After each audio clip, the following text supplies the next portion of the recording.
إن الحمد لله نحمده ونستعينه ونستغفره ونعوذ بالله من شرور أنفسنا ومن سيئات أعمالنا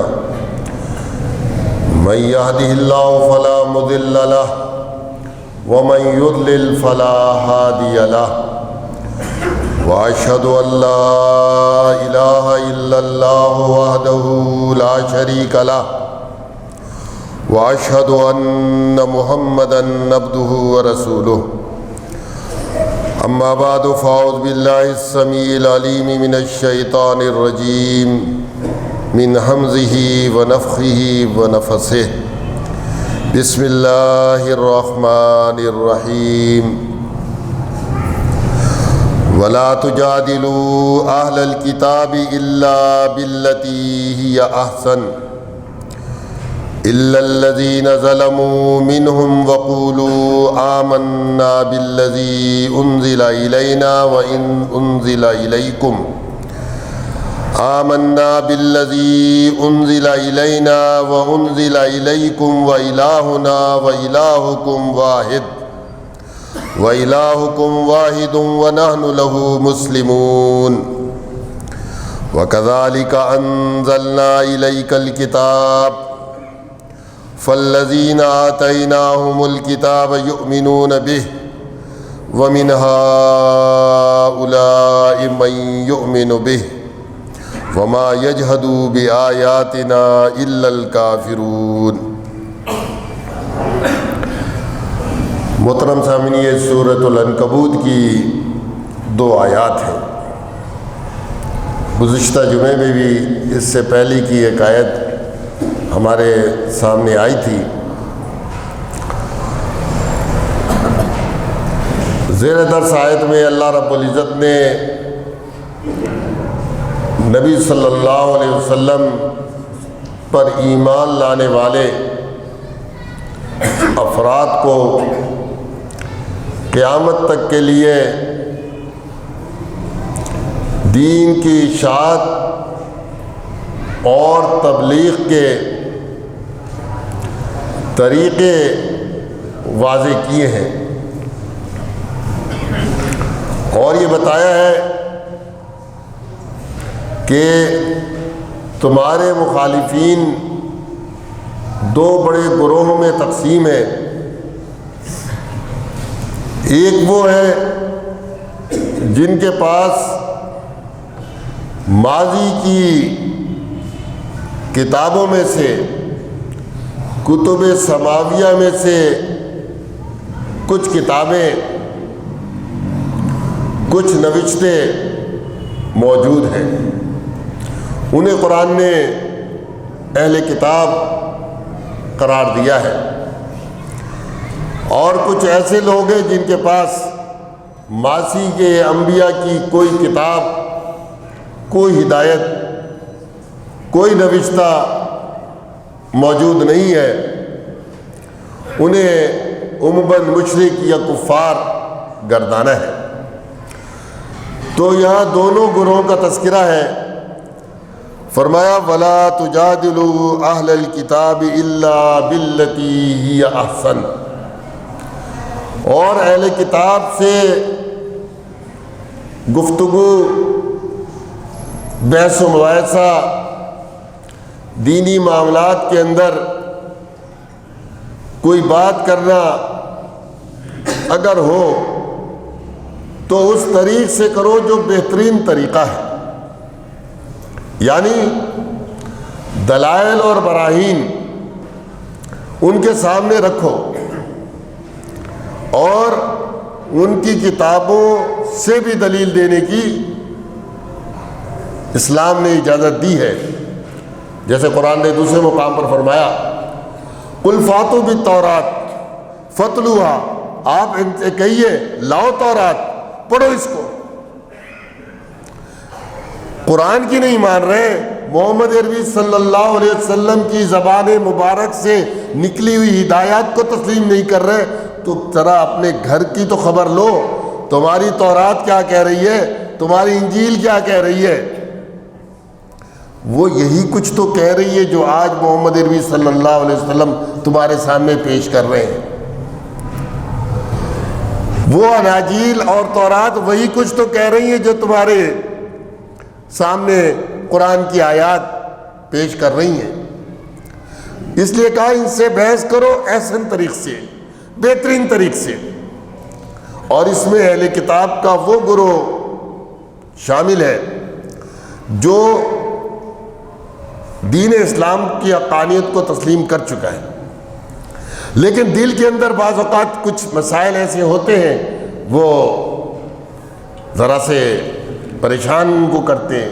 بس صدیوں سے ایک چیز ان کے یہاں چلی آ رہی تھی کہ یہود جو ہفتے کے دن کے بارے میں بڑی عظمت اس کو مانتے تھے، عیسائی اتوار کے بارے میں اس کی عظمت کو بڑا تسلیم کرتے تھے. تو ہر چند کے یہ دائرے اسلام میں آ چکے ہیں، لیکن وہ عظمت تو بھی ہے. فرمایا نہیں، ان کے سامنے پیش کرو یہ قرآن کی بات کہ جب تمہیں نماز جمعہ کے لیے پکارا جائے تو خرید و فروخت چھوڑ دو. آپ دیکھیں دین اسلام کتنا عظیم الشان دین ہے. ہر دور میں، ہر زمانے میں، ہر علاقے کے لیے اس پر عمل کرنا مسئلہ نہیں ہے. جمعے کی چھٹی ہو یا نہ ہو، جمعہ پڑھ لیں. وہاں تو یہ تھا کہ اگر ہفتے کا دن ہے آپ شکار نہیں کر سکتے، کوئی کام نہیں کر سکتے، کوئی روزی نہیں کما سکتے. میں کہا نہیں، صبح جمعہ ہو آپ خرید و فروخت کر سکتے ہیں، بس جب اذان کے لیے آپ کو پکارا جائے تو آپ نماز کے لیے آ جائیے. اور نماز پڑھنے تک، نماز کے بعد پھر اللہ کے فضل کو تلاش کرنے کے لیے، روزی کمانے کے لیے، خرید و فروخت کے لیے آپ کو اجازت دے دی قرآن نے. ان کی شریعت کے اندر یہ نہیں تھا. اس لیے آپ جانتے ہیں جنہوں نے اس حکم کی خلاف ورزی کی، سبت ہفتے کے دن کے بارے میں اللہ نے ان کو بندر بنا دیا. صرف مچھلی پکڑنے پر، ہیلے بہانے سے مچھلی پکڑنے پر، اسے بھی اللہ رب العزت نے کہا نہیں، یہ ہفتہ تم نے خود مانگا تھا. اس امت مسلمہ کا اعزاز تو دیکھو. ان یہودیوں کو یہ جمعے کا دن دیا گیا عبادت کے لیے. میں نے کہا نہیں، ہمیں ہفتہ چاہیے. اللہ کے حکم کو تسلیم نہیں کیا. ٹھیک ہے ہفتہ لے لو. ہفتہ ملنے کے بعد ان سے کہا اب تم اس کے اندر کوئی دنیاوی کام، کاروبار، کام کاج نہیں کر سکتے، اب صرف ذکر، عبادت، نماز اس کے لیے. عیسائیوں کا وقت آیا، ان سے کہا جمعہ لے لو. انہوں نے کہا نہیں، ہمیں اتوار چاہیے، دو اتوار. ان پر بھی پابندیاں. امت مسلمہ کا معاملہ آیا تو حدیث میں آتا ہے ان سے کہا جمعہ لے لو. انہوں نے کہا آمنا و صدقنا. کہا ٹھیک، میرے حکم کی بات مانی، اللہ کے حکم مان لیا. اب صبح سے تم کام کر سکتے ہو جمعے کی اذان تک. جمعے کی اذان ہو جائے فَصَوْا إِلَىٰ ذِكْرِ اللَّهِ فَذَرُوا الْبَيْعَ، دوڑو اللہ کے ذکر کی طرف اور خرید و فروخت چھوڑ دو. اور جب نماز ختم ہو جائے پھر پھیل جاؤ زمین میں، روزی کماؤ. تو یہ عظیم الشان دین اللہ رب العزت نے امت مسلمہ کے لیے پسند کیا تھا. تو کہیں اہل کتاب کے دلوں کے اندر اگر کوئی چیز ابھی رہ گئی ہے کہ بھئی اونٹ کا گوشت نہیں کھائیں گے، ہفتے اور اتوار کی عظمت، یعنی سب چھوڑو. بیت المقدس کی عظمت کو تسلیم کریں گے، بیت اللہ کو نہیں تسلیم کریں گے.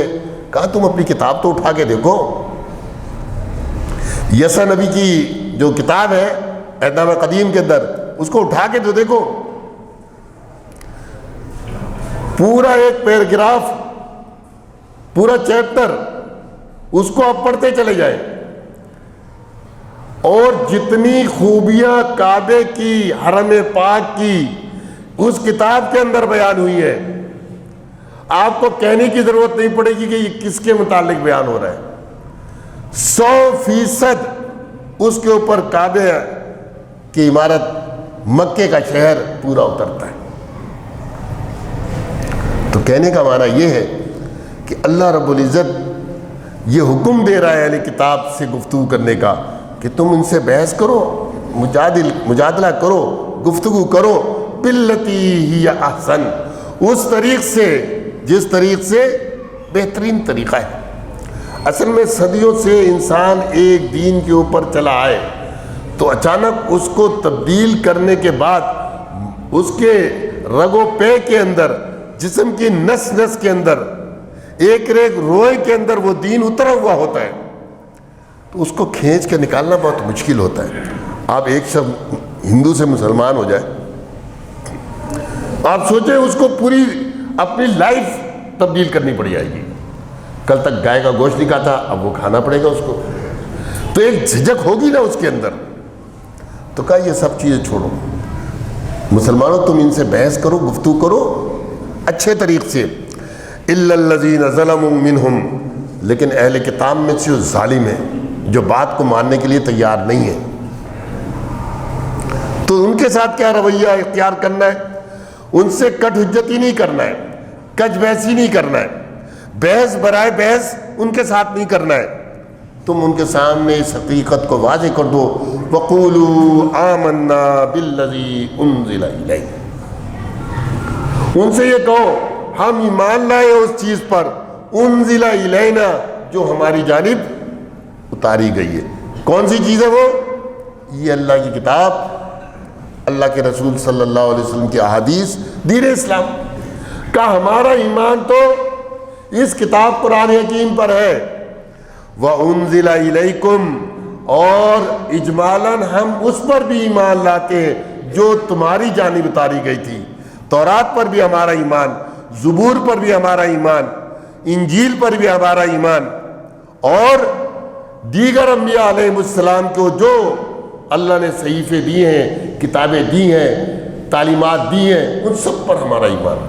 یہی بات سورہ بقرہ میں کہی کہ قولوا آمنا، آپ کہیے اے مسلمانوں تم اس بات کا اعلان کرو، آمنا، ہم ایمان لائے۔ کس پر؟ جو ہماری جانب اتارا گیا ہے، انزل الینا، ہماری جانب اتارا گیا ہے۔ اور صرف یہی نہیں، جو ابراہیم، اسماعیل، اسحاق، یعقوب اور ان کی اولادوں کو دیا گیا، ہمارا اس پر بھی ایمان۔ وما اوتی موسیٰ و عیسیٰ، جو موسیٰ اور عیسیٰ علیہ السلام کو دیا گیا، ہمارا اس پر بھی ایمان۔ وما اوتی النبیون من ربہم، اور دیگر انبیاء کو جو کچھ دیا گیا، ہمارا اس پر بھی ایمان۔ تم اہل کتاب دعویٰ تو کرتے ہو کہ تورات پر ایمان لائے ہیں، تم دعویٰ کرتے ہو اناجیل کے تسلیم کرنے کا، تم دعویٰ کرتے ہو کہ داؤد علیہ السلام کو جو زبور دی گئی ہمارا اس پر ایمان ہے، لیکن حقیقت یہ ہے کہ ان میں سے کسی چیز پر صحیح معنوں میں تمہارا ایمان نہیں ہے۔ ایمان زبانی کلامی چیزوں کا نام نہیں ہے۔ جو زبان سے انسان کہے، وہ دل کی گہرائیوں سے اس کو تسلیم کرے، اور پھر عمل کی زندگی میں جب عمل کا وقت آئے تو پھر الف سے لے کر یا تک پورا تسلیم کرے۔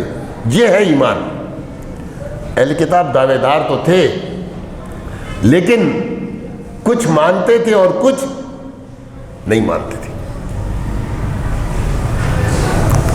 قرآن نے یہی بطور شکوے کا ہے، افتؤمنون ببعض الکتاب وتکفرون ببعض، تم ایسے ہو کہ کتاب کے بعض حصے کے اوپر تو ایمان لانے کے دعوے دار ہو، اور بعض حصے کے ساتھ کفر کرتے ہو، انکار کرتے ہو، نہیں مانتے، پیٹ پھیر کے چلے جاتے ہو۔ تو اس کا مطلب یہ کہ تم نے بعض کا انکار کیا، تو بعض کا انکار دراصل کل کا انکار ہے۔ بعض کا انکار نبی کی بعض باتوں کا انکار، نبی پر اتری ہوئی کتاب کی بعض آیات کا انکار، دراصل کل کا انکار ہے، سب کا انکار ہے۔ تو کہا ہمارا رویہ ایسا نہیں ہے، تم ہٹ درم ہو، کٹ حجتی کرتے ہو، ہمارا جو ایمان ہے وہ یہ ہے کہ ہم ایمان لائے جو ہماری جانب اتارا گیا، اور جو ہم سے پہلے تمہاری طرف اتارا گیا تھا، یعنی تمہارے جن نبیوں پر تم ایمان لانے کے دعوے دار ہو، جو تمہارے کو شریعت دی گئی تھی، جو تمہیں کتاب دی گئی تھی، ہمارا اس پر بھی ایمان۔ وَإِلَٰهُنَا وَإِلَٰهُكُمْ واحد، اور ہمارا معبود اور تمہارا معبود یہ ایک ہی ہے۔ یہ نقطہ اتحاد ہے، اس کے اوپر امت کو جمع کیا جا سکتا ہے، اہل کتاب کو بھی اکٹھا کیا جا سکتا ہے۔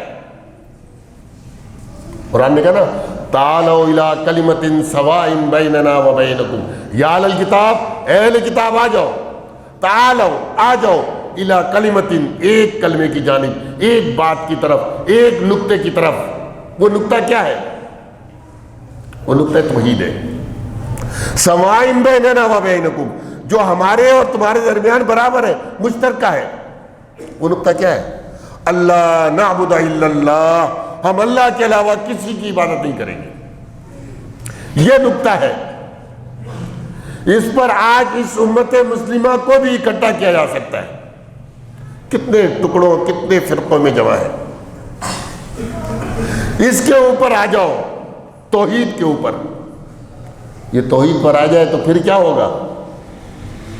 پھر جتنے معبود جھوٹے پوجے جا رہے ہیں،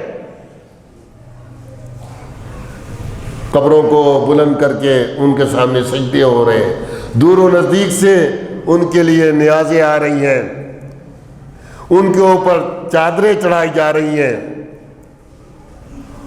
ان قبروں کے جو پانی ہے، دیگر تبرکات، تبرک تو نہیں ہے، تبرکات، وہ جناب جو ہے نا تسلیم کیے جا رہے ہیں، یہ سب ختم ہو جائیں گے۔ توحید کو ماننے کے بعد صرف ایک گھر کعبہ ایسا رہ جائے گا جس کے اوپر غلاف چڑھے گا، پھر قبروں پر غلاف نہیں چڑھیں گے۔ دور و نزدیک سے اس کی زیارت کے لیے لوگ جائیں گے۔ نبی صلی اللہ علیہ وسلم فرمایا لا تشد الرحال الا الی ثلاث مساجد، سواریوں کو، جانوروں کو اس کے جانب چلاؤ، لے کر جاؤ، شد رحال کرو، کجاوے کسو، 3 مساجد کے لیے۔ ایک کعبہ، مسجد حرام، دوسرا بیت المقدس، اور تیسرا مسجد نبی صلی اللہ علیہ وسلم۔ آپ نے یہ نہیں کہا میری قبر کی زیارت کے لیے آنا، کہا مسجد نبوی کی زیارت کے لیے تمہیں آنا ہے۔ 1000 نمازوں کا ثواب، ایک نماز پڑھے۔ کعبے میں 1,00,000 نمازوں کا ثواب، ایک نماز۔ آپ سوچیں، نبی صلی اللہ علیہ وسلم نے کسی قبر کے لیے نہیں کہا کہ اس کی زیارت کے لیے آؤ، کسی صحابی، کسی نبی کی قبر کے لیے نہیں کہا کہ اس کی زیارت کے لیے آؤ۔ تو یہ آٹومیٹک یہ دین ختم ہو جائیں گے، یہ فرقے ختم ہو جائیں گے اگر اس کو مان لیں کہ تعالوا الی کلمۃ سواء بیننا وبینکم اللہ نعبد الا اللہ، کہ اللہ کے علاوہ ہم کسی کی عبادت نہیں کریں، ولا نشرک بہ شیئا، اور اس کے ساتھ ہم کسی کو شریک نہیں ٹھہرائیں گے۔ پھر صرف یا اللہ مدد ہوگا، اس کے علاوہ ما فوق الاسباب کسی کو بھی نہیں پکارا جائے گا، چاہے وہ کوئی ولی ہو، چاہے صحابی ہو، نبی کیوں نہ ہو۔ پھر مدد کے لیے صرف ایک اللہ کو آواز دی جائے گی، ولا نشرک بہ شیئا، ہم اس کے ساتھ کسی کو شریک نہیں ٹھہرائیں گے۔ ولا یتخذ بعضنا بعضا اربابا من دون اللہ، اور ہم میں سے بعضوں کو اللہ کے بالمقابل رب نہیں بنائیں گے۔ اب یہاں ایک سوال اٹھتا ہے، کیا رب کون بناتا ہے؟ تو دراصل رب بنانے کا مفہوم لوگ نہیں سمجھتے۔ قرآن حکیم سورہ توبہ کے اندر فرماتا ہے اتخذوا احبارهم ورهبانهم اربابا من دون اللہ والمسیح ابن مریم، کہ انہوں نے پکڑا تھا اپنے مولویوں کو، اپنے پیروں کو اللہ کے علاوہ رب، اور مسیح ابن مریم کو رب بنا لیا تھا۔ عدی بن حاتم طائی کا بیٹا عدی عیسائی ہے۔ نبی صلی اللہ علیہ وسلم جب اس کے علاقے بنو تیج کے علاقے میں جاتے ہیں تو یہ بھاگ جاتا ہے، بعد میں پھر یہ واپس آتا ہے اور آپ سے ایمان لانے کی درخواست کرتا ہے۔ جب یہ آیت اس کے سامنے آتی ہے تو وہ کہتا ہے اللہ کے رسول، ہم نے تو کبھی اپنے مولویوں اور پیروں کو رب نہیں بنایا تھا، ہم تو اللہ کو رب مانتے تھے۔ آپ نے فرمایا یہ بتاؤ، اگر کوئی حلال چیز جو تمہاری کتاب کے اندر حلال ہو، تمہاری شریعت کے اندر حلال ہو، مولوی اس کو حرام کر دے، پیر اس کو حرام کر دے، پھر کیا سمجھتے تھے کہ مولوی نے کہہ دیا حرام تو پھر حرام ہے، پیر صاحب نے کہہ دیا حرام تو پھر حرام ہے، بھلے ہماری کتاب کچھ بھی کہتی رہے۔ کہ اور اگر وہ چیز حرام تھی تمہاری کتاب میں، تمہاری شریعت میں، مولوی نے حلال کر دیا، پیر نے حلال کر دیا، تو کہا پھر وہ حلال ہے، بھلے ہماری کتاب کچھ بھی کہے۔ آپ نے فرمایا یہی تو رب بنانا ہے، رب یہ بنانا ہے، یہ حلال کرنا، حرام کرنا، یہ حلت حرمت کے پیمانے کو قائم کرنا، یہ اللہ کا کام ہے۔ جب یہ کام تم نے، یہ منصب، یہ ذمہ داری اپنے دانش میں اللہ سے چھین کر ان مولویوں اور پیروں کو دے دی، تو تم نے ان کو رب بنا لیا۔ تو ان کو یہی بتایا جا رہا ہے کہ دیکھو، الہنا و الہکم واحد، ہمارا معبود اور تمہارا معبود تو ایک ہے، پھر کیوں ہم سے اختلاف کر رہے ہو؟ آج کے دور میں بھی پورا عہد نامہ قدیم چھان جاؤ، پورا عہد نامہ قدیم، پیدائش پہلی کتاب ہے، یاد سے شروع کرو اور حقوق مراقی اور حجی زکریا تک پہنچ جاؤ، ایک جملہ، ایک ورس، ایک ٹکڑا ایسا نہیں ملے گا جو اللہ کی توحید کے خلاف ہے۔ جگہ جگہ یہ ملے گا کہ دیکھو تم خداوند ایک خدا کی عبادت کرنا۔ ہم بھی تو یہی کہتے ہیں نا، ہم بھی یہی کہتے ہیں نا، الہکم الہ واحد لا الہ الا هو الرحمن الرحیم، یہی دعویٰ ہمارا ہے کہ تمہارا معبود ایک معبود ہے۔ اس کے بعد عہد نامہ جدید شروع کر دو، متی، مرقس، لوکا، یوحنا، اناجیل سے شروع کرو اور مکاشفۃ یوحنا تک، آخری کتاب تک پہنچ جاؤ۔ عہد نامہ جدید میں بھی ایک اللہ کی عبادت کے علاوہ کوئی اور کا تذکرہ ملے گا؟ مسیح علیہ السلام نے کبھی نہیں کہا کہ مجھے پوجو، چاروں اناجیل چھان جاؤ۔ تو قرآن ایسے نہیں کہہ رہا ہے، فرمایا وَإِلَٰهُنَا، ہمارا معبود، وَإِلَٰهُكُمْ واحد، اور تمہارا معبود ایک معبود ہے، وَنَحْنُ لَهُ مُسْلِمُونَ، اور ہم اسی کے پروردگار ہیں۔ اگر تم اللہ کو صحیح معنوں میں الہ تسلیم کرتے ہو، معبود مانتے ہو، تو اس کی فرمانبرداری بھی اختیار کرو نا۔ آج یہ باتیں قرآن حکیم ہمیں بھی کہہ رہا ہے، یہ صرف انہی کو نہیں کہہ رہا، ہمیں بھی کہہ رہا ہے کہ ایک اللہ کی الوہیت کے دعوے داروں، کلمہ لا الہ الا اللہ محمد رسول اللہ پڑھنے والوں، اس بات کی گواہی دینے والوں کہ اشہد ان لا الہ الا اللہ واشہد ان محمد عبدہ ورسولہ، اس بات کی گواہی دینے کے بعد تم نے ذہن و خیال کے اندر ہزاروں معبود بنا لیے۔ کوئی مشکل کشا ہے، کوئی حاجت روا ہے، کوئی داتا ہے، کوئی دستگیر ہے، کوئی غوث ہے، کوئی غوث اعظم ہے، کوئی کرنی والا ہے، کسی کو نفع اور نقصان کا مالک سمجھ لیا ہے، کسی کو عالم الغیب قرار دے لیا ہے، کسی کو کان ما یکون کا عالم سمجھ لیا ہے، کسی کو مختار کل سمجھ لیا ہے۔ اللہ اس کو مانتے ہو، اور اس کے بعد اس ایک سچے معبود کے ساتھ ہزاروں تم نے جھوٹے معبود ذہن و خیال کے اندر، اعمال کے اندر تراش لیے، بنا لیے، گڑھ لیے۔ تم سوچو کس منہ سے تم کہتے ہو لا الہ الا اللہ محمد رسول اللہ؟ یہ آج ہمارے لیے بھی ایک سوالیہ نشان ہے۔ اقول قولی ھذا واستغفر اللہ لی ولکم ولسائر المسلمین المؤمنین عباد اللہ۔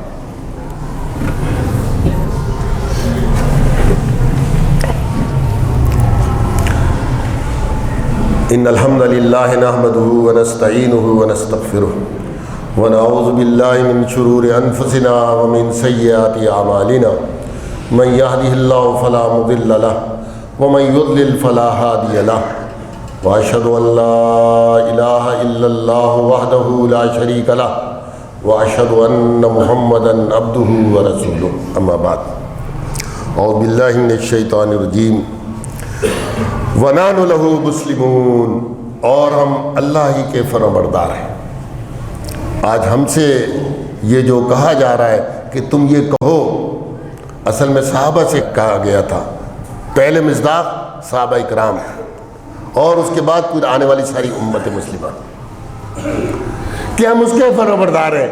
اب ہر شخص ہمارے میں سے اس بات کا محاسبہ خود کرے، کفا بنفسک الیوم علیک حسیبا، وہ دن تو آنے والا ہے، ہر نفس کے لیے حساب کے لیے اس کا نفس کافی ہوگا۔ آج اس کا محاسبہ مجھے کرنا ہے، آپ کو کرنا ہے کہ ہم اللہ کے فرمانبردار ہیں۔ مسلم کہتے کس کو ہیں؟ اللہ کے رسول صلی اللہ علیہ وسلم نے مسلم کی مثال تمثیلاً ذکر کی ہے کہ جس اونٹ کی ناک میں نکیل ہو نا، وہ اونٹ فرمانبردار ہوتا ہے، کنٹرول میں ہوتا ہے، پھر ہاتھ سے بھاگتا نہیں ہے، بڑا ہی فرمانبردار جانور ہے۔ ایک معصوم بچہ 10-12 سال کا 100 اونٹوں کو لے کے جا سکتا ہے، شرط یہ کہ 100 کی نکیل پڑی ہو۔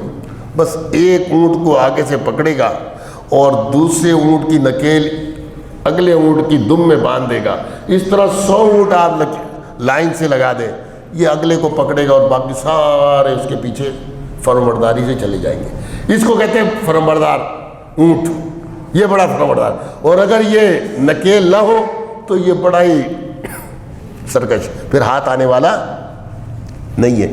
تو مسلم کی مثال یہ ہے، فرمانبرداری، ہر معاملے میں فرمانبرداری، عقائد میں اللہ اور اس کے رسول کی فرمانبرداری۔ اسلام کہتے ہی اسی کو ہے کہ سپرد کر دینا،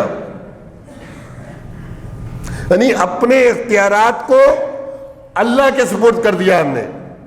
اب میرا سونا میرے کنٹرول میں نہیں، میرا جاگنا میرے کنٹرول میں نہیں، میرا رزق کمانا میرے اختیار میں نہیں۔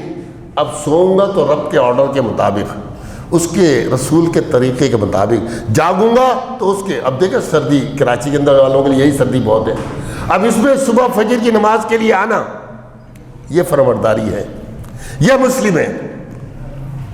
اور جو کہہ رہا ہے یہ لحاف، یہ رضائی، یہ کمبل، اس کی گرمی، یہ تو بہت مزیدار ہے، کون سردی میں جائے گا؟ تو پھر اس کو اپنے آپ کو مسلم کہلانے کا حق رہ جاتا ہے؟ نہیں رہتا۔ یہ فرمانبردار ہے ہی نہیں، یہ تو نافرمان ہے۔ فرمانبردار وہ جو اس کے رب کا مؤذن پکارے الصلاۃ خیر من النوم، تو وہ کہے بالکل لبیک، میں آ رہا ہوں۔ میرے رب کا مؤذن پکار رہا ہے کہ الصلاۃ، نماز، خیر من النوم، یہ نیند سے بہتر ہے۔ جب اس کا یہ آرڈر آ گیا ہے مجھے، تو پھر میں اس حکم کو تسلیم کروں گا۔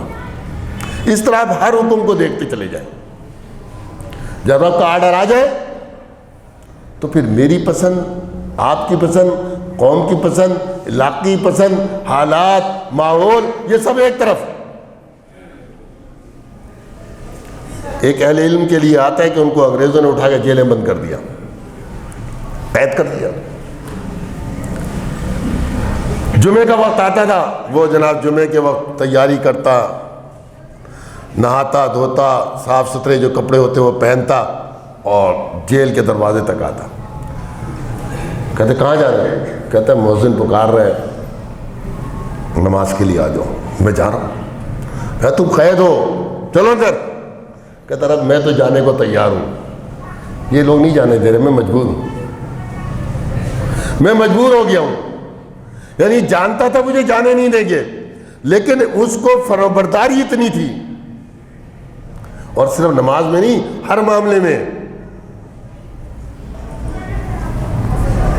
عمر رضی اللہ عنہ کا دور ہے، مسلمان فتوحات کرتے کرتے کرتے کرتے کمانڈر پہنچ جاتا دریا تک، دریا میں کہتا گھوڑے ڈال دو، ڈال دیتے، کمانڈر کا آرڈر ہے، آگے پانی جانے نہیں دیتا اس کو۔ کیا کروں مالک، یہ پانی آ گیا ہے، ورنہ جہاں تک خشکی ملتے تیری لیے جناب جو ہے نا جہاد کرتا جاتا اور فتوحات حاصل کرتا ہے۔ شاید نے اسی میں کہا ہے دشت و دشت دریا بھی نہ چھوڑے ہم نے، بحر ظلمات میں دوڑا دیے گھوڑے ہم نے۔ ایسے تو نہیں کہا، ہر معاملے میں میں اپنے نفس کو بھی یہ متنبہ کرتا ہوں، آپ بھائیوں سے بھی یہی گزارش ہے، ہر معاملے میں ہمیں سوچنا چاہیے کہ یہ جو کام ہم کر رہے ہیں اس میں رب کی فرمانبرداری ہے یا رب کی نافرمانی ہے۔ اگر فرمانبرداری ہے الحمدللہ وَنَحْنُ لَهُ مُسْلِمُونَ، اور ہم اسی کے فرمانبردار ہیں، اور اگر یہ نہیں ہے تو پھر مجھے بھی اپنے نفس کا محاسبہ کرنا چاہیے قبل اس کے کہ میرا محاسبہ قیامت میں ہو، اسی دنیا میں محاسبہ کر لوں اور اپنی راہ، اپنا راستہ جنت تک کا سیدھا کر لوں۔ اور اگر ایسا نہیں کیا تو پھر وہ وقت قریب ہے کہ جب میرے سے عمل کی مہلت چھن جائے گی، آپ سے بھی عمل کی مہلت چھن جائے گی۔ تو اللہ تعالیٰ وہ وقت آنے سے پہلے ہم سب کو اس بات کی توفیق دے کہ ہم جو ہے نا صحیح معنوں میں اللہ کے فرمانبردار اور مسلم بن جائیں۔ اقول قولی ھذا واستغفر اللہ لی ولکم ولسائر المسلمین